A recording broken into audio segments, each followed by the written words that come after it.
Very good evening, all of you. Okay, ঠিক আছে সব আমি স্টার্ট কৰিছো লাস্ট দুটা ক্লাছত আমি সংবিধান সভা গঠন হোৱাৰ আগৰ সময়খিনি কথা আমি আলোচনা কৰিলো আমি ৰেগুলেটিং এক্টৰ বিষয়ে পঢ়িলো আমি গভৰ্নমেন্ট অফ ইণ্ডিয়া এক্ট পঢ়িলো তাৰ আগত আমি চাৰ্টাৰ এক্ট সমূহ পঢ়িলো হয়নে সো এই সমূহ পঢ়ি পেলাই আমি 1773 পৰা পঢ়ি আহি আছো মানে আমি লাস্ট ক্লাছত আমি 1773 পৰা পঢ়ি আহি আছো তেনেকৈ আহি পেলাই আমি কপালহে আমি 1935 গভৰ্নমেন্ট অফ ইণ্ডিয়া পঢ়িলো তাৰপা আমি 1946 মাৰ্চ মাহত কি হৈছিল বুলি কলো মাৰ্চ মাহত তোমাৰ কি হৈছিল ভাৰতলৈ কেবিনেট মিছন আহিছিল কি তোমাৰ কেবিনেট মিছন আহিছিল এই ক্লিমেন্ট এটলিয়ে কেবিনেট মিছনৰ কি কৰিছিল তোমাক ভাৰতলৈ পঠাইছিল এই কেবিনেট মিছনৰ বিষয়ে পঢ়া হ'ল ইয়াত তিনজন মানুহ আহিছিল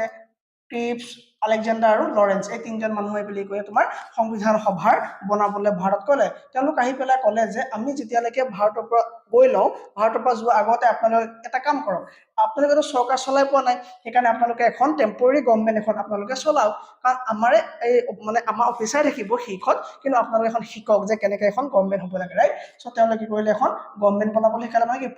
মানে এখন প্ৰভিজনাৰী এখন কি গভৰ্নমেন্ট হলে টেম্পৰাৰী এখন টেম্পৰাৰী এখন গভৰ্নমেন্ট এখন বনাবলৈ ক'লে আৰু লগতে ক'লে যে আপোনালোকে সংবিধান সভা এখনৰ আপোনালোকে সংবিধান সভা কনস্টিটিউয়েন্ট এছেম্বলি আপোনালোকে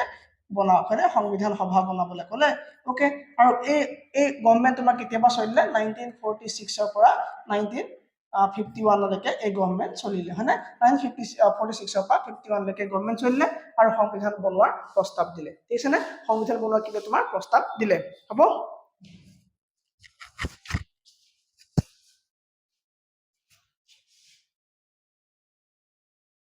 ওকে এতিয়া সংবিধান বনাবলৈ ক'লে তো সংবিধান এখন বনাব পাৰিব জানো সংবিধান বনাবলৈ ক'লে নহব কাৰণ তাত মেম্বাৰ লাগিব কোন মেম্বাৰ থাকিব সংবিধানৰ পাছনে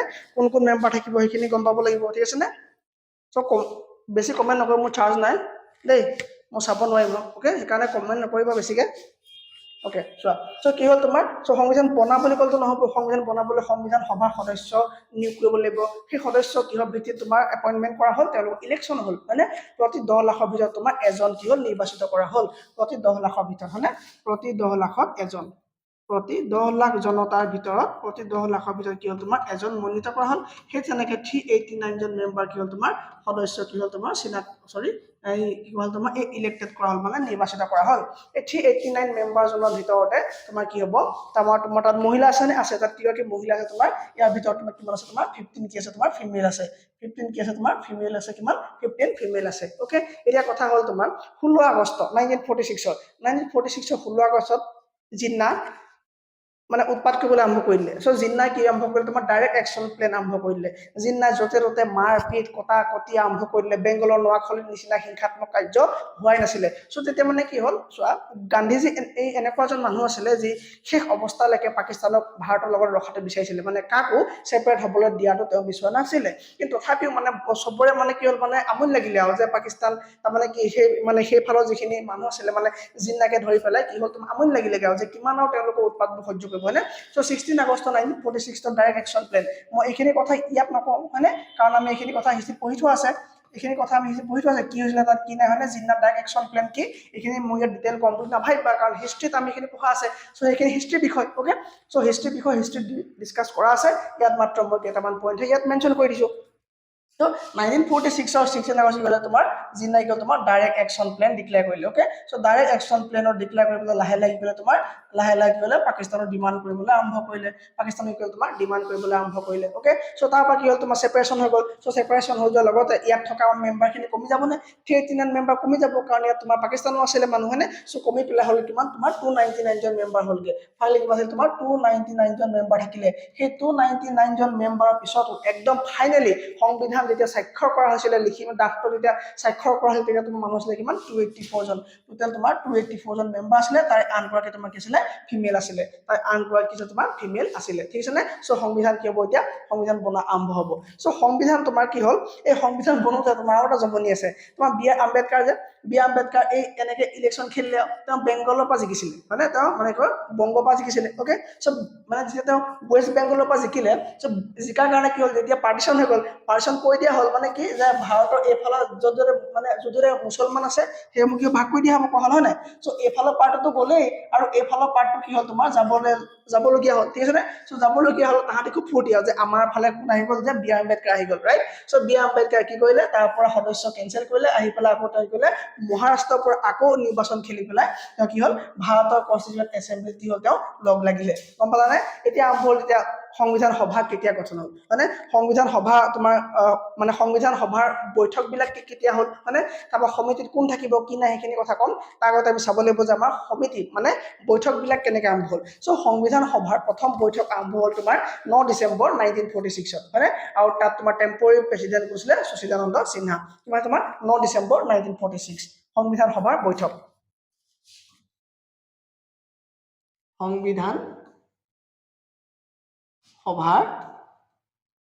বৈঠক হয়নে সংবিধান সভাৰ বৈঠক তোমাৰ প্ৰথমখন কেতিয়া হ'ল 9 ডিচেম্বৰ 1946 এক নম্বৰ বৈঠক কেতিয়া হ'ল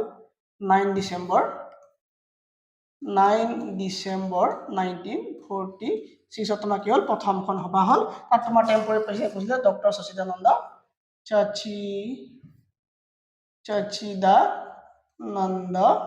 সিনহা এই সচিদানন্দ সিনহা তোমাৰ কি হ'ল তোমাৰ টেম্পৰাৰী প্ৰেচিডেণ্ট হিচাপে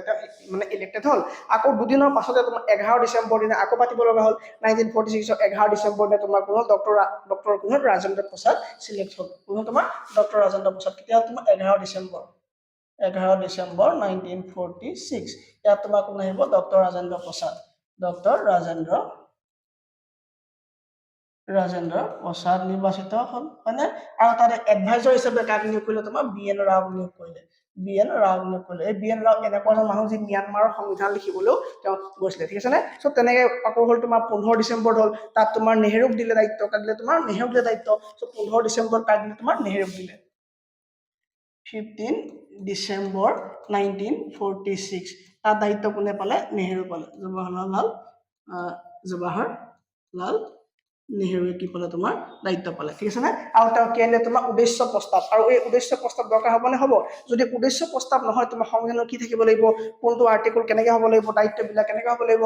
ফাংচনবিলাক কেনেকৈ হ'ব লাগিব ৰাজ্য ব্যৱস্থা কেনেকুৱা হ'ব লাগিব ডুৱেল হ'ব লাগিব নে তোমাৰ চিংগুল হ'ব লাগিব নে এই গোটেই কথাখিনি এটা উদ্দেশ্য প্ৰস্তাৱ লাগিব ন সেই গোটেই উদ্দেশ্য প্ৰস্তাৱটো তোমাৰ কেতিয়া আহিলে তোমাৰ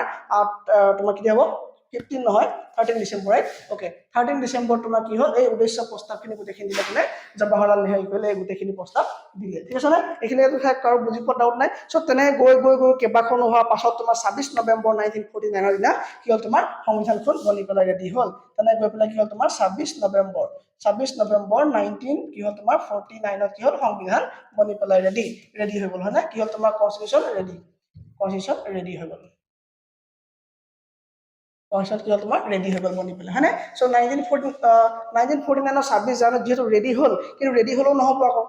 কিয় নহ'ব কাৰণ সংবিধানখন মই কৈছিলো যে আগতে আমাৰ কিয় নহ'ব কি নাই সেইখিনি আমাৰ ৰিপাব্লিক ডে ক'ৰ পৰা আহিলে সেইখিনি আমি হিষ্ট্ৰী চালে গম পাই যাম হয়নে চ' 24 জানুৱাৰী তাৰিখে কি হ'ল তোমাৰ ফাইনেল মিটিং এখন হ'ল কেতিয়া হ'ল তোমাৰ 24 জানুৱাৰী হোৱা মানে কি হ'ব তোমাৰ এক বছৰ পাৰ হৈ যাব চ' 24 জানুৱাৰী 1950 তোমাৰ লাষ্ট মিটিংখন অনুষ্ঠিত হ'ল কাৰ লাষ্ট মিটিং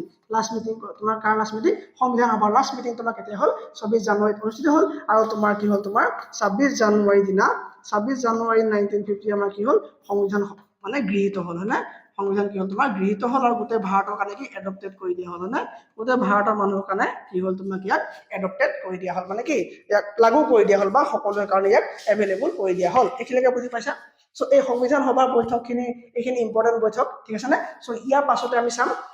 আমি কি চাম এতিয়া আমি চাম যে মানে সমিতিবিলাকৰ কোন হেড আছিলে হয়নে ইউনিয়ন সমিতি হেড কোন কাৰ্য সঞ্চালনৰ হেড কোন তোমাৰ যিবিলাক মানে পতাকা বনোৱা হৈছিলে সেই পতাকা ডিপাৰ্টমেণ্ট যিটো সমিতি আছিলে সেইটো হেড কোন হয়নে চ' এই গোটেই হেডখিনি চালাম এতিয়া কিবা থাকি গৈছে নি বাৰু ক'বা কিবা থাকি গৈছে নি কোৱা কিবা থাকি গৈছে নেকি